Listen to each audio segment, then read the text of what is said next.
Баршаңызға сәлем, менің YouTube каналыма қош келдіңіздер. Бүгінгі видеомда онлайн шақыру билеті әдісі туралы айтатын боламын. Бұл әдісті ашық сабақ өткізуге пайдалануға болады. Ол үшін мұғалім алдын ала ашық сабақ өткізетін классқа онлайн шақыру билетін дайындайды. Бірінші бетіне құрметті деп оқушының аты жөні жазылады. Сабағыма қош келдіңіз деген сөйлем тұрады. Одан кейін оқушыны жігерлендіретін әдемі сөздер жазылады. Келесі өтетін сабақтың уақыты жазылады, кабинеті және оқушының отыратын орны. Осы орны деген жерде мұғалім өз уақытын шақыру билеті арқылы ұтады. Себебі классқа келгесін оқушыны топқа бөліп жатпайды.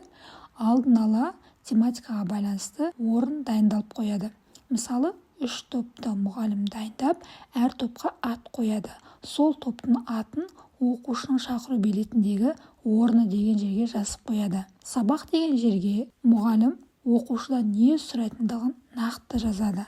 Мысалы, үйге бір мәтінді әңгімелеп келу берілген болса, сол оқушыдан мәтіннің ішіндегі нақты нені айту керек екендігі жазылады. Сабақта әртүрлі деңгейдегі оқушылар болады. Сол оқушылардың мүмкіндіктеріне қарай тапсырма жазылады. Сол кезде сабаққа қатыспайтын, мен айта алмаймын, менікі дұрыс емес шығар деген оқушыда ешқандай ой болмайды. Олар тек мұғалімнің тапсырмасының орындағандай болады.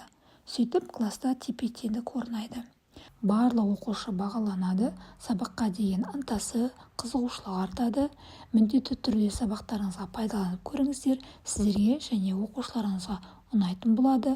Ақпарат пайдалы болса, лайк басып, пікір білдіріп кетіңіздер.